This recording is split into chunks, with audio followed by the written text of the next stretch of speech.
The Duke of York, Andrew, is removed from all titles and duties for his links to the Jeffrey Epstein matter.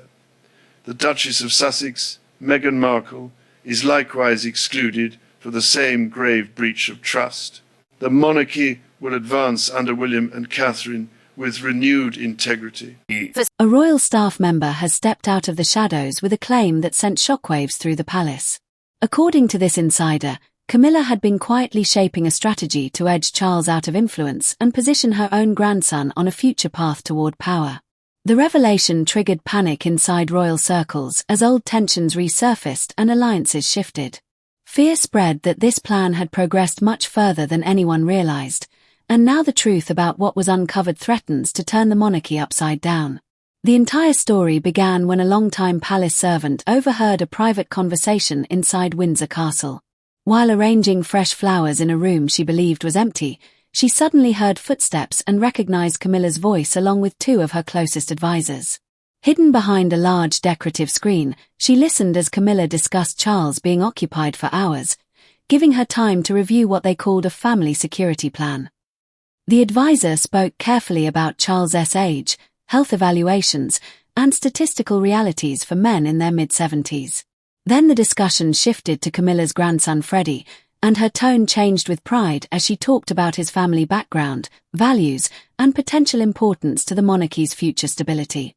One advisor outlined an 18-month phased plan to raise Freddy's visibility through patronages, media appearances, and meetings with key constitutional figures. Steps designed to build public familiarity with him as a credible figure in royal circles. Camilla stressed timing, public sympathy, and the need for strong contingency planning after Charles's recent health scare. She spoke with urgency that went far beyond normal royal preparation. When advisors mentioned obstacles, mainly William's streamlined vision of the monarchy, Camilla dismissed concerns, claiming William's focus on his own children created an opening. She insisted Freddy must be positioned as a helpful supporter, not a rival, to strengthen the institution. Discussion turned to historical examples where non-direct heirs held major roles during transitions, along with modern interpretations that could be bent if the right people supported the idea. They reviewed legal flexibility, constitutional grey areas, and precedents that could justify Freddy's inclusion in future royal operations. Then came talk of finances, operational frameworks, resource allocation, and funding channels usually reserved for long-serving royals. Camilla wanted everything accelerated while Charles was distracted with duties and before William's children grew older. From behind the screen, the servant froze as Camilla and her advisors finalized their plans and left, unaware their entire conversation had been overheard. In the weeks that followed, the servant noticed secret meetings every time Charles traveled. Camilla met constitutional experts, government advisors, and legal scholars through private entrances, avoiding official records. No staff were assigned, no minutes were taken, and the same individuals returned repeatedly, forming a shadow advisory circle working on succession-related issues. The servant documented everything in her private journal. Meanwhile, Freddy's public profile suddenly skyrocketed. His name began appearing in staff briefings, his presence at royal events increased, and photographers were directed to capture him beside senior royals. He was handed patronages, professional media coverage, and high-quality videos filmed inside Windsor Castle. His social media presence expanded with professional branding that mirrored official royal accounts. Press outlets released coordinated stories celebrating his character and commitment to service, blending him into the public perception of working royals. Freddy began attending events traditionally restricted to senior royals, receptions, diplomatic gatherings, and policy meetings, while palace protocol staff were instructed to treat him with the same respect as official royals. His wardrobe grew more formal, styled like a rising royal figure, supported by resources channeled through carefully concealed financial networks. Charles seemed pleased, praising Freddy during speeches, clearly unaware that his wife's carefully orchestrated plan was unfolding around him. The servant later discovered official documents in Camilla's private study titled Proposed Modifications to Royal Protocol in Succession Support Framework. These outlined new roles for extended family members, a continuity council designed to support a future monarch, and criteria tailor-made to legitimize Freddy's growing involvement.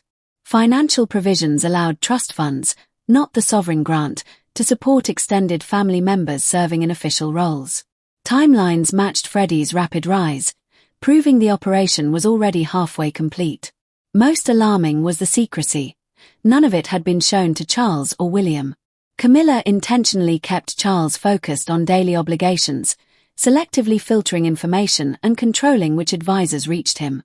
The king trusted her completely, never imagining she was advancing a plan capable of reshaping the monarchy's structure. The servant struggled for weeks, torn between loyalty, fear, and moral responsibility. Speaking up meant risking her career, pension, and reputation, but remaining silent meant enabling deception. Ultimately, she contacted a senior advisor in William's household through a discreet letter. A secret meeting was arranged, and she revealed everything. Within days, palace behavior shifted.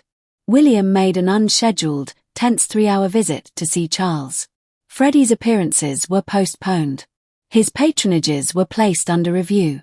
Experts who met with Camilla were questioned by William's team.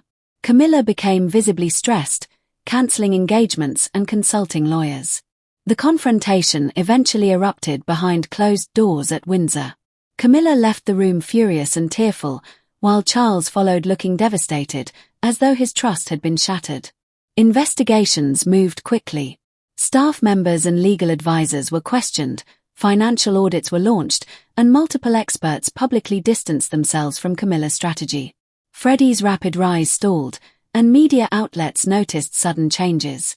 Charles appeared older and weighed down by betrayal, still fulfilling duties but visibly heartbroken. Camilla argued she meant only to strengthen the monarchy, but the secrecy, manipulation, and exclusion of Charles and William told a different story. Meanwhile, the servant who exposed everything watched quietly from the background, knowing her life inside the palace would never be the same, but also knowing she had protected the future of the monarchy from a plan that was never supposed to be discovered.